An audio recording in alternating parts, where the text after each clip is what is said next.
앞서 말씀드린 것처럼 지난 2달간 요동치는 세상에서 부르는 소망의 노래라는 주제를 가지고 우리 금요기도회에 말씀을 나눴습니다.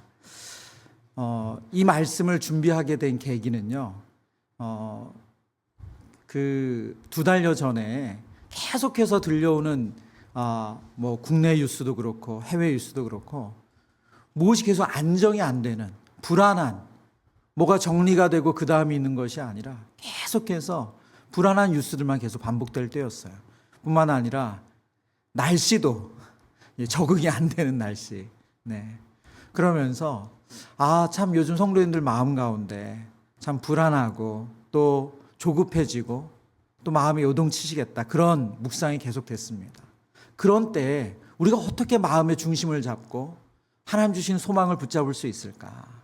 그것을 묵상하면서 시편과 요한계시록의 말씀을 가지고 하나님께서 우리에게 주신 참 소망을 바라보는 시간을 갖고자 했습니다. 성경은 우리 그리스도인을 가리켜서 순례자라고 부릅니다. 이 말은 단순히 세상을 떠도는 나그네라는 뜻이 아니죠.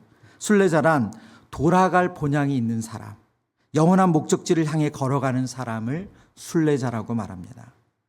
존 버년의 책 철로 역정에 보면 우리는 장차 무너질 도시를 떠나서 저 영원한 도성, 하나님이 계신 그 영원한 도성을 향해 걸어가는 순례자들임을 소설 속에서 묘사하고 있죠. 여기서 중요한 점은 바로 이 순례자의 정체성이 이 요동치는 세상에서 우리가 흔들리지 않을 수 있는 가장 큰 소망의 근거가 된다는 거예요. 우리가 이 땅에 영원히 사는 존재가 아니라 하나님께서 예비해 놓으신 그 영원한 나라, 그 하나님의 나라, 그 천국을 향해 가는 것, 그 도착지가 있다는 것이, 그 목적지가 있다는 것이 오늘 이 땅에서 우리를 요동치게 할 때 우리를 지키게 한다는 것이죠. 세상은 매일 우리를 휘청거리게 하지만 우리는 잠시 머무는 나그네가 아니라 하나님께서 보장하신 본향을 향해 걸어가는 순례자라는 사실이 우리를 붙들어 줍니다. 그런데 여기서 한 가지 질문이 생깁니다. 만약 우리가 이 세상에 잠시 지나가는 순례자라면 우리의 목표는 그저 이 험한 세상을 잘 견디고 무사히 본향에만 도착하면 되는 것인가? 아니면 우리가 살아가는 이 세상 속에서 감당해야 할 우리의 책임이 있는 것인가 하는 것입니다. 영원한 본향을 향해 가는 순례자인 우리는 지금 발딛고 있는 이 요동치는 세상 가운데서 과연 어떤 존재로 그리고 어떤 목적으로 우리가 살아가야 하는가 하는 것입니다. 오늘 우리가 두 본문을 읽었거든요. 스가랴서와 이 마태복음의 본문은 우리에게 아주 명확하고 분명하게 말씀합니다. 이 땅의 나그네의 길, 이 순례자의 길은 단순히 생존의 길이 아니라 세상 속에 보냄받은 사명의 길이라고 말씀하고 있습니다. 오늘 말씀을 통해서 하나님이 이 땅에서 우리를 순례자라고 말씀하시고 이 순례의 삶은 하나님이 이 땅에서 맡겨주신 사명의 길이라는 것을 이 말씀을 통해서 확인하며 그 길을 걸어갈 수 있는 결단하는 시간 되기를 축복합니다. 첫 번째, 오늘 성경은 우리에게 세상의 시선을 끄는 순례자임을 성경이 말씀하고 있거든요. 세상의 시선을 끄는 순례자래요. 먼저 스가랴서 말씀을 보면 스가랴서의 배경은 어떻습니까? 70년 포로 귀환을 했어요. 바벨론의 포로 생활이 끝나고 그들이 하나님이 약속하신 대로 신실하심에 의지해서 그들이 다시금 예루살렘에 도착을 했습니다. 그런데 백성들의 현실은 여전히 초라해요. 분명히 나라를 다시 회복했고 예루살렘에 도착했는데 성전은 파괴된 채 무너져 있습니다. 그리고 재건은 더뎌요. 아니요, 이루어지지 않을 것처럼 보여요. 나라는 여전히 미약하고 사람들의 마음은 무너져 있습니다. 미래에 대한 소망을 찾아보기가 힘들어요. 그 암울한 현실 한가운데서 하나님께서 스가랴 선지자에게 오늘 상상하기조차 어려운 그런 비전을 선포하세요. 오늘 우리가 읽었던 말씀인데요. 20절, 22절의 말씀을 한 번 더 제가 읽겠습니다. 만군의 여호와가 이와 같이 말하노라. 다시 여러 백성과 많은 성읍의 주민이 올 것이라. 이 성읍 주민이 저 성읍에 가서 이르기를 우리가 속히 가서 만군의 여호와를 찾고 여호와께 은혜를 구하자 하면 나도 가겠노라 하겠으며 22절 우리 같이 읽겠습니다. 많은 백성과 강대한 나라들이 예루살렘으로 와서 만군의 여호와를 찾고 여호와께 은혜를 구하리라. 아멘. 지금 눈에 보이는 스가랴 선지자 시대의 예루살렘은 누구도 오고 싶은 그런 도시가 아니에요. 여전히 성벽은 무너져 있고 예루살렘 성전은 재건되지 않은 채 그들의 삶은 볼품이 없어요. 그런데 선지자를 통해서 하나님 뭐라고 말씀하신다고요? 많은 백성과 강대한 나라들이 예루살렘으로 와서 만군의 여호와를 찾는데요. 여호와께 은혜를 구한대요. 황폐해진 예루살렘이 장차 온 세상의 영적인 중심이 될 것이라고 말씀하고 있습니다. 그리고 23절은 하나님께서 주시는 놀라운 비전의 절정이거든요. 8장 23절 만군의 여호와가 이와 같이 말하노라. 그날에는 말이 다른 이방 백성 10명이 유다 사람 하나의 옷자락을 잡을 것이라. 곧 잡고 말하기를 하나님이 너와 함께 하심을 들었나니 우리가 너희와 함께 가려 하노라 하리라 하시니라. 여러분 이 장면을 상상해 보세요. 말이 다른 10명이래요.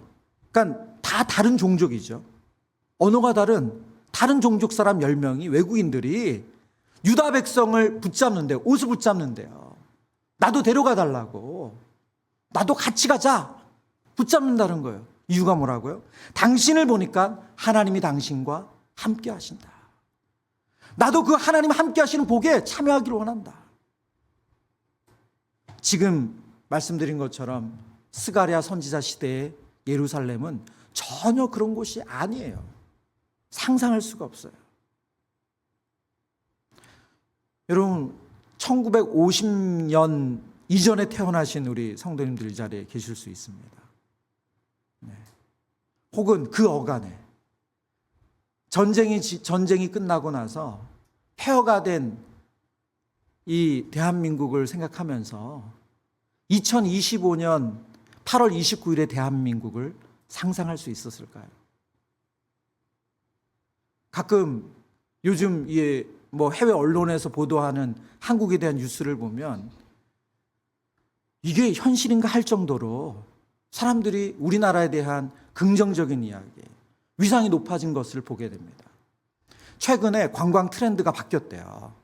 외국인들이 한국에 오면 예전에는 역사 유적지 중심으로, 그래서 뭐 그 경복궁이나 경주 그리고 또 DMZ 이제 이렇게 그런 거 중심으로 사람들이 관광을 하거나 아니면 대형 쇼핑몰 가서 물건을 사거나 했는데 요즘 한국에 들어오는 관광객들이 이 돈을 쓰는 그 동선을 따라가니까 어떠냐면 한국 사람들이 그냥 일상을 사는 것과 95% 닮았다는 거예요.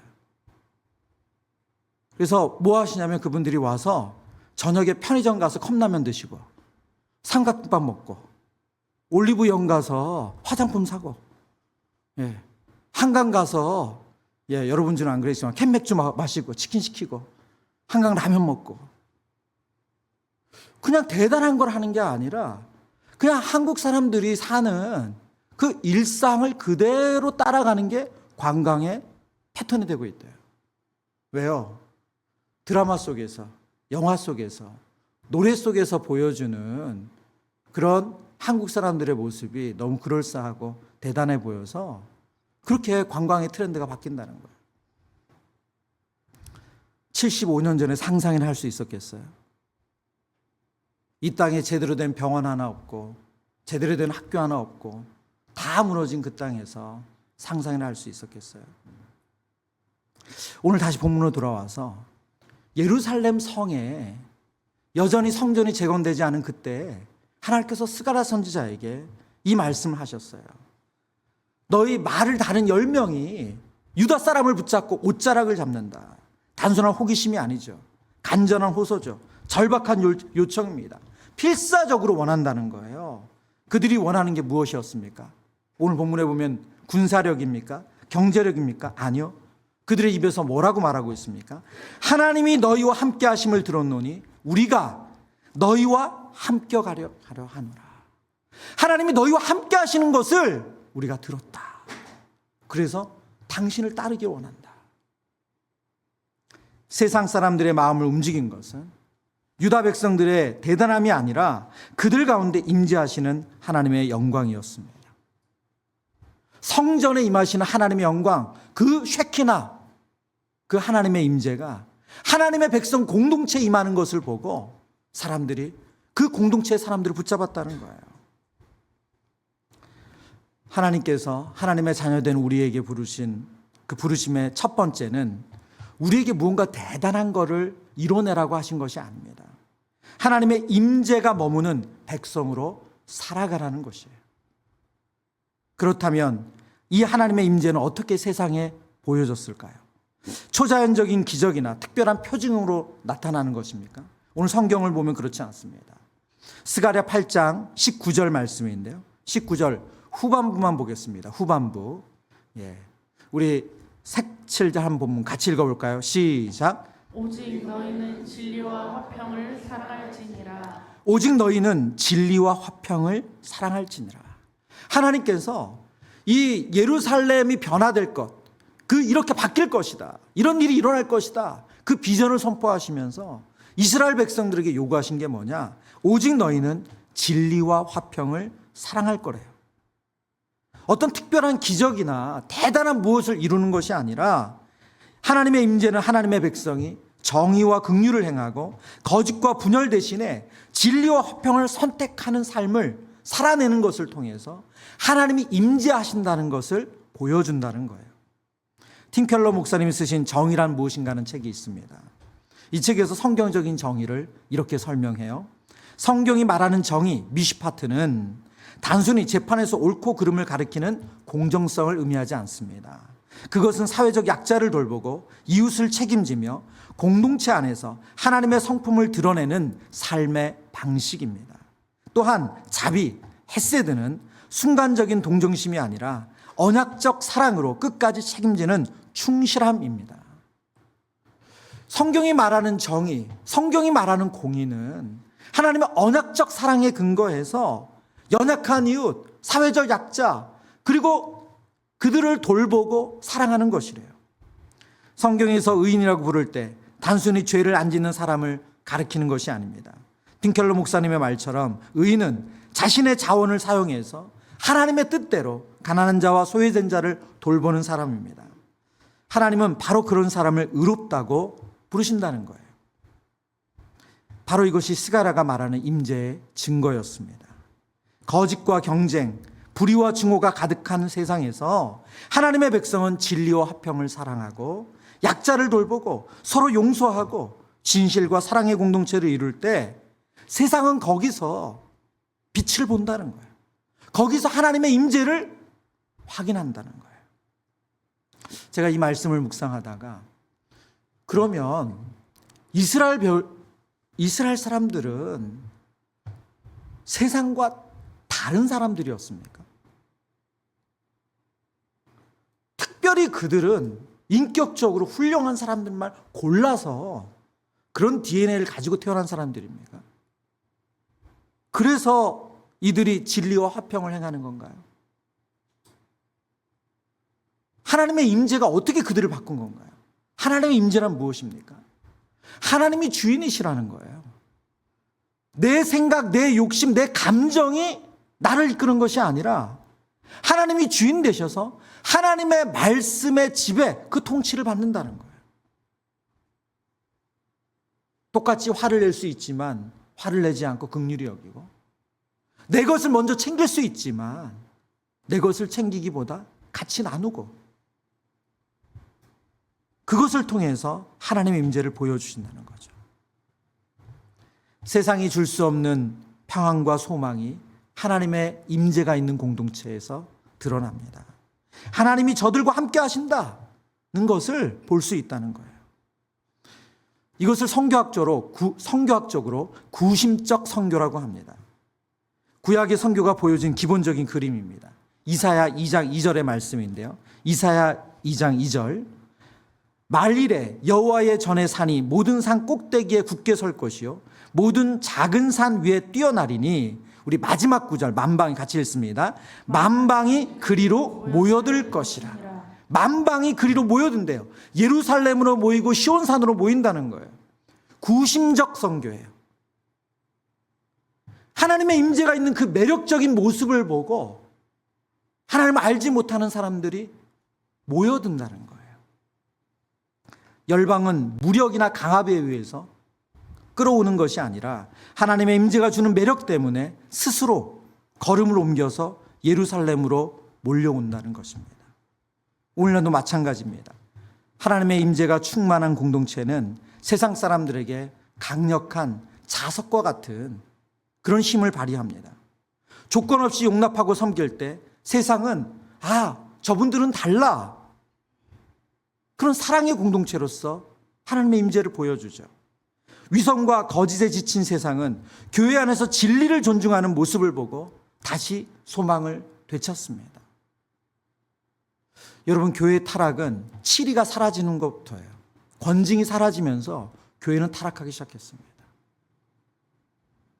오늘날 교회 안에 권징과 치리가 거의 없어요. 여러분, 교회 안에 권징과 치리는 그 공동체가 하나님 앞에 얼마나 진실한 공동체인가를 보여주는 거예요. 우리가 하나님 앞에 약할 수 있죠. 실수할 수 있죠. 죄를 지을 수 있죠. 그것이 드러났을 때 그 공동체 안에서 하나님이 주시는 징계를 달리 받고 회복을 소망하는 것, 그게 진실의 공동체입니다. 세 번째는 화평의 공동체예요. 분열과 갈등이 일상인 세상에서 교회가 화해와 평화의 본을 보일 때 세상은 그 교회를 향해서 쉼터라고 생각할 수 있습니다. 이게 바로 구심적 선교입니다. 프로그램이나 전략 이전에 공동체 자체의 매력이 선교가 되는 것입니다. 교회는 억지로 사람들이 끌어오지 않아도 하나님이 거하는 삶의 아름다움 때문에 사람들이 스스로 찾아오고 싶어지는 공동체가 되어야 합니다. 이번 청년부 수련회 간 형제 중에 한 형제가 어떻게, 제가 한 달 전쯤에 신방을 했는데 이제 본인이 수련회 가겠다고 하더라고요. 근데 이제 어떻게 우리 교회를 왔냐? 그러니까 1년 전에 제가 말씀드린 적이 있을 것 같아요. 1년 전에 우리 교회 처음 이제 작년부 예배를 6개월 드리다가 올 초에 이제 청년부 등록을 했는데 군에서 만난 친구 때문에 본인이 교회에 오게 됐다는 거예요. 여러분, 군에서 만난 동기 때문에 40분씩 대중교통을 타고 안 다녔던 10년 동안 교회 발걸음 안 하던 청년이 교회 온다. 이게 그렇게 쉬운 일이 아니잖아요. 어떻게 이게 가능했을까요? 군생활하면서 누구나 다 힘들고 누구나 다 자기 생각, 자기만 위할 수밖에 없는 그 구조 안에서 그 동기인 한 형제가 보여준 그 좋은 모습이, 그 좋은 본이 매력이 있어서 그래서 그 형제를 자석처럼 끌어당긴 거 아닙니까? 그러더라고요. 이제는 자기 전도한 친구가 교회 오지 않아도 자기 혼자 온다는 거예요. 그래서 이번에 그 친구가 수련회 가든 안 가든 자기는 갈 거라고 그러더라고요. 하나님의 임재가 머무는 공동체, 그 공동체를 통해서 하나님은 복음을 전하세요. 삶의 빛을 드러내십니다. 우리가 진리와 화평을 사랑하며 살아갈 때 세상은 우리 안에 하나님을 보고 그분께 나오게 되는 줄 믿습니다. 그래서 이 학기를 시작하면서 저와 여러분이 더 열심히 무엇을 하겠다, 어떤 그런 의지를 먼저 하는 것이 아니라 하나님의 임재 안에 거하기를 소망하고 하나님의 임재를 통해서 우리 안에 죄가 다스려지고 우리 안에 욕심이 절제가 되어지고 하나님이 원하시는 진리와 화평의 삶을 살아가기를 기도하시기를 축원합니다. 두 번째, 성경은 순례자인 우리를 세상의 경계를 넘는 순례자라고 말해요. 세상의 경계를 넘으라는 거예요. 스가랴가 보여준 비전은 무엇이었습니까? 세상이 교회로, 신앙의 공동체로 몰려오는 그림이었어요. 그러나 신약으로 넘으면 예수님은 세상을 세상 속으로 나아가라고 말씀하시죠. 근데 이 두 비전이 그러면 모순이 되느냐? 아닙니다. 하나님의 구원 계획을 이루는 두 축이죠. 하나는 오게 하고 하나는 우리가 찾아가는 거예요. 구심력으로 세상을 끌어당기는 공동체는 동시에 원심력으로 세상 끝까지 나아가는 공동체입니다.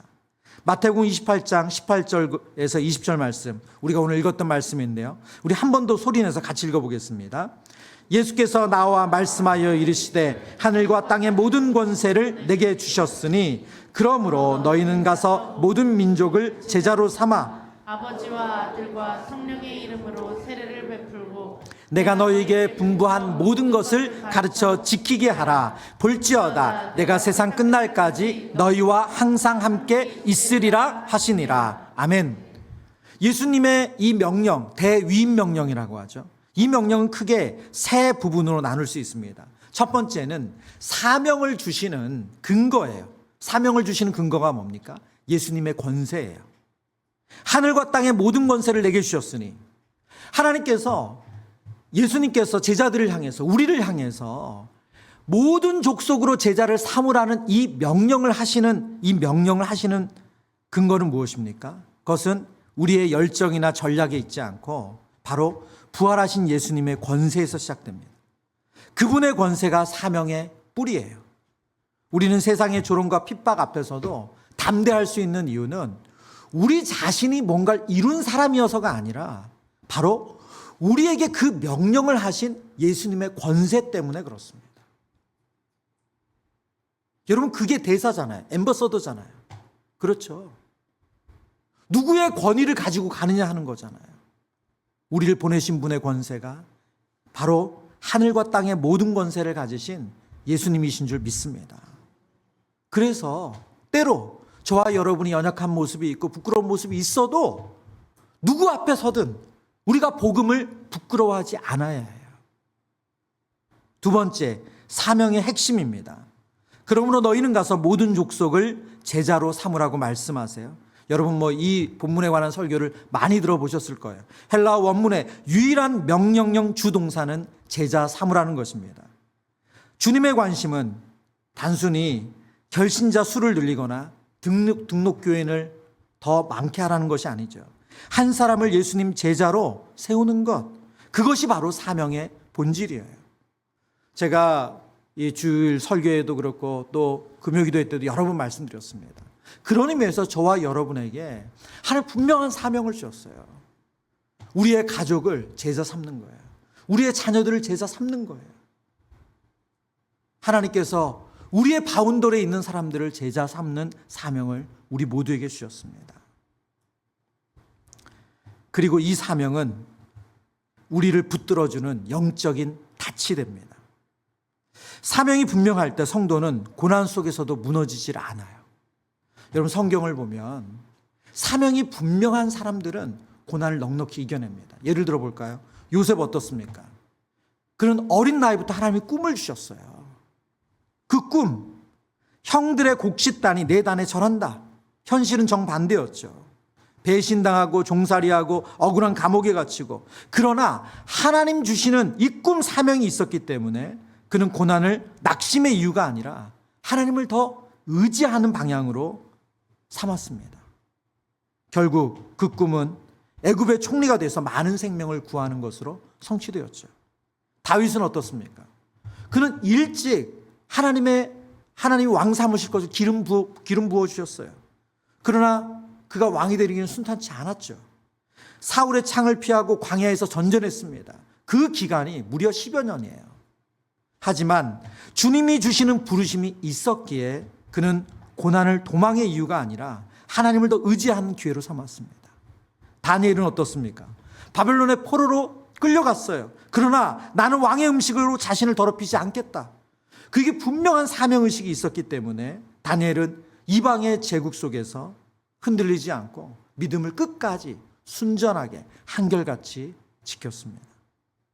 오히려 고난은 그를 더욱 하나님께로 가까이 가게 만들었어요. 여러분, 이처럼 사명은 고난을 견디는 힘이 됩니다. 현실에 적응하고 안주하려는 사람은 작은 어려움에도 쉽게 무너져요. 그러나 하나님께 받은 분명한 부르심이 있는 사람, 그 사명에 붙들린 사람은 오히려 고난 속에서도 더 단단해지고 굳건해지는 줄 믿습니다. 여러분, 혹 여러분의 마음이 이 사람이 말하는 거, 저 사람이 말하는 거, 혹은 변화되는 환경에 쉽게 주저하고 흔들리고 있다면 여러분이 진정 하나님 주신 사명을 붙들고 있는가? 그걸 물으셔야 돼요. 그 사명이 분명하면 그렇게 쉽게 흔들리지 않습니다. 세 번째, 사명의 원천을 오늘 성경이 말씀하거든요. 사명의 원천은 바로 주님의 임재입니다. 볼지어다 내가 세상 끝날까지 너희와 항상 함께 있으리라. 세상 끝날까지 함께 하시겠다는 그 주님의 약속이 사명을 이룰 수 있는 힘이에요. 스가랴에서 확인한 것처럼 하나님의 백성의 특징이 뭡니까? 하나님이 너희와 함께 하신다 했잖아요. 주님은 직접 오늘 마태복음 28장에 약속하시잖아요.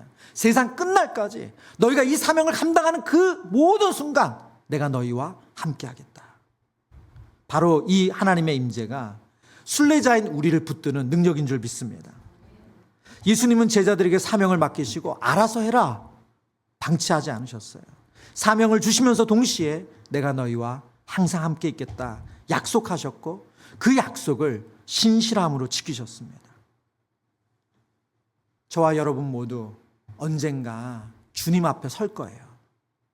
그날 주님은 분명히 물으실 것입니다. 내가 너를 이 땅에 보낸 목적대로 살았느냐? 우리의 사명이, 우리의 삶이 사명과 연결되어 있었는지, 제자 삼으라는 그 사명에 충실했는지 주님이 확인하실 거예요.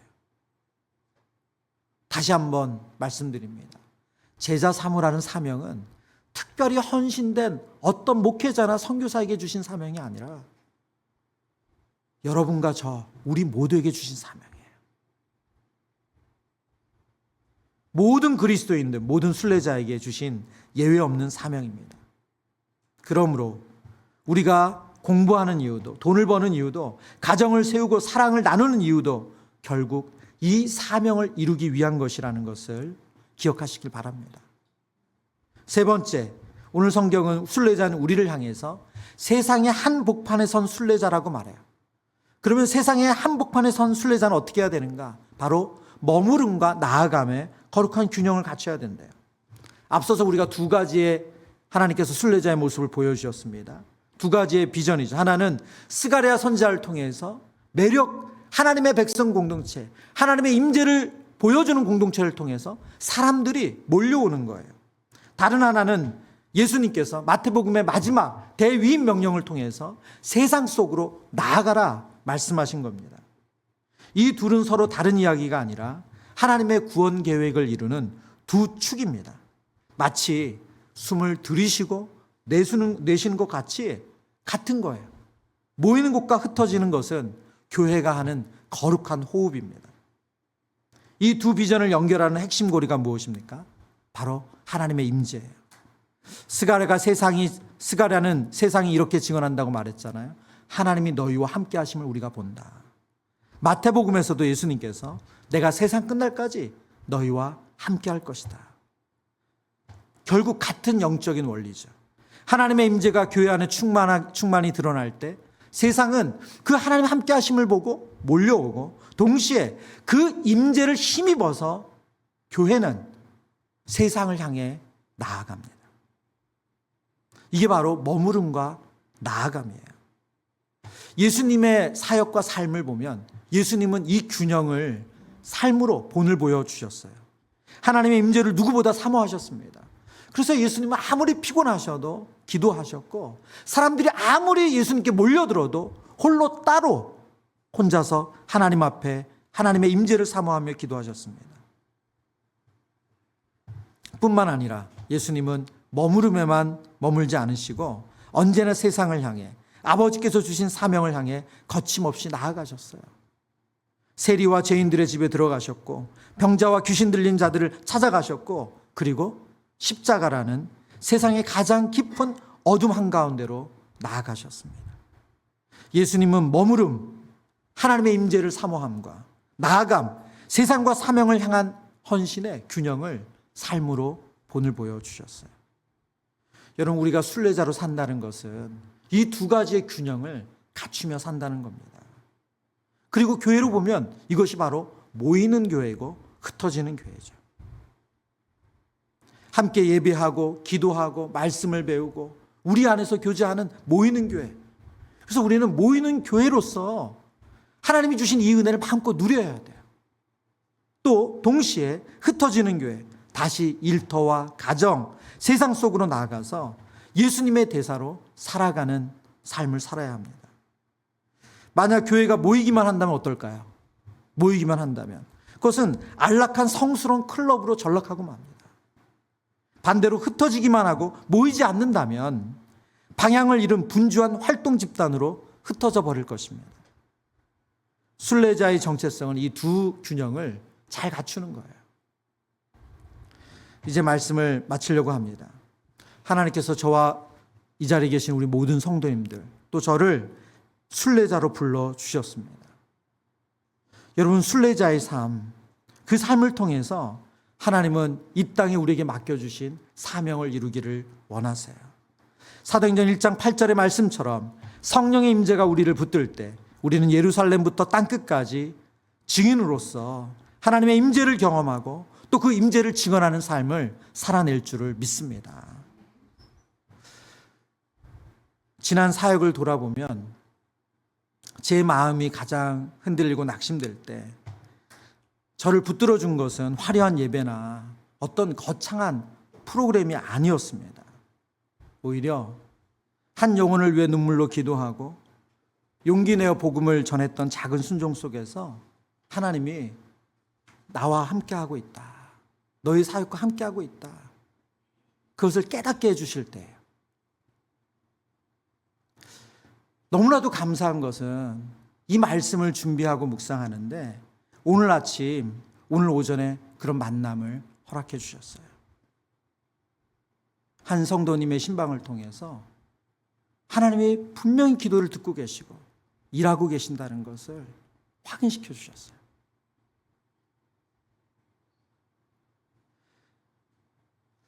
참 그런 순간을 경험할 때마다 하나님의 일하심에 감탄을 안 할 수가 없어요. 여러분, 사명을 가지고 산다는 것, 때로는 우리에게 부담이고 짐입니다.